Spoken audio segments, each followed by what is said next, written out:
वो बार बार छत्रपति शिवाजी महाराज का करते हैं अपमान। कांग्रेस नहीं सहेगी छत्रपति शिवाजी महाराज का अपमान। प्रियंका गांधी का मोदी पर सबसे बड़ा हमला। महाराष्ट्र में 20 नवंबर को विधानसभा चुनाव होने हैं। जाहिर है सभी पार्टियां अपना दमखम लगा रही हैं, साथ ही जनता के सामने एक दूसरे की कमियां भी गिनवा रही हैं। अब पूरे देश के लिए छत्रपति शिवाजी महाराज बेहद सम्माननीय तो हैं ही, महाराष्ट्र में तो उनकी देवता की तरह पूजा होती है। लेकिन छत्रपति शिवाजी महाराज भी राजनीतिक मुद्दा बन चुके हैं। बीजेपी मंचों से कांग्रेस पर और कांग्रेस बीजेपी पर इसको मुद्दा बनाकर जबरदस्त हमलावर दिखते हैं। महाराष्ट्र के अहिल्यानगर में कांग्रेस महासचिव और वायनाड से कांग्रेस उम्मीदवार प्रियंका गांधी जब चुनाव प्रचार करने पहुंची तो उन्होंने पीएम मोदी को छत्रपति शिवाजी का लगातार अपमान करने वाला बताकर तगड़ा तंज कसा है। मैं सोच रही थी कि पिछले 10 सालों में मोदी जी के राज में, भाजपा के राज में और यहाँ जो 2.5 सालों से आपकी जो सरकार रही है उसके राज में सच्चाई की अहमियत क्या रह गई है। ऐसे मंचों पर चाहे मंत्री हो, प्रधानमंत्री हो, बड़े बड़े नेता हो, कुछ भी कह देते हैं।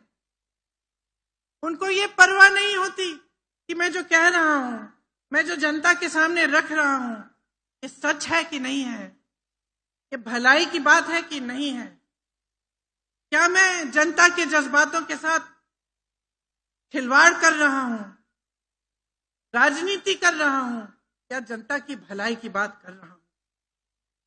आज मुझे ताज्जुब होता है कि इसी महाराष्ट्र में, जिस पर हम सबको गौरव है, हमारे पूरे देश को गौरव है, छत्रपति शिवाजी महाराज जी का अपमान हो रहा है, आपका अपमान हो रहा है।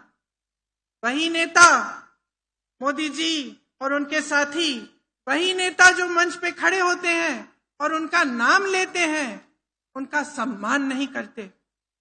साथ साथ पहले प्रधानमंत्री जी ने शिवाजी महाराज की प्रतिमा का शिलान्यास किया, बाद में चुपचाप से बनाना बंद कर दिया।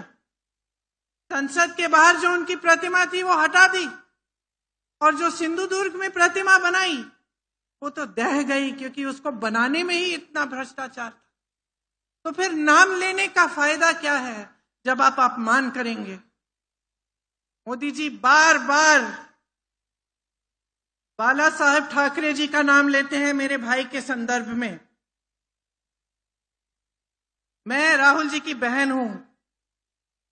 मैं कहती हूं मोदी जी सुन लीजिए, सुन लीजिए, बाला साहेब ठाकरे जी का नाम सुन लीजिए और ये भी सुन लीजिए कि हाँ, हमारी विचारधारा अलग थी, हाँ, हमारी राजनीतिक सोच अलग थी, लेकिन न बाल ठाकरे जी और न कांग्रेस पार्टी का कोई भी नेता, न राहुल जी, न आज का कोई भी कांग्रेस का नेता शिवाजी महाराज का अपमान बर्दाश्त करते।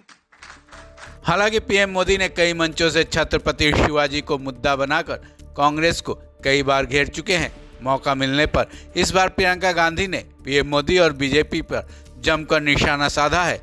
ऐसे में अब ये देखना दिलचस्प होगा कि अगला वार कांग्रेस या फिर प्रियंका गांधी पर बीजेपी या फिर पीएम मोदी कब और कैसे करते हैं। इस खबर में बस इतना ही। बाकी अपडेट्स के लिए जुड़े रहें वन इंडिया हिंदी के साथ।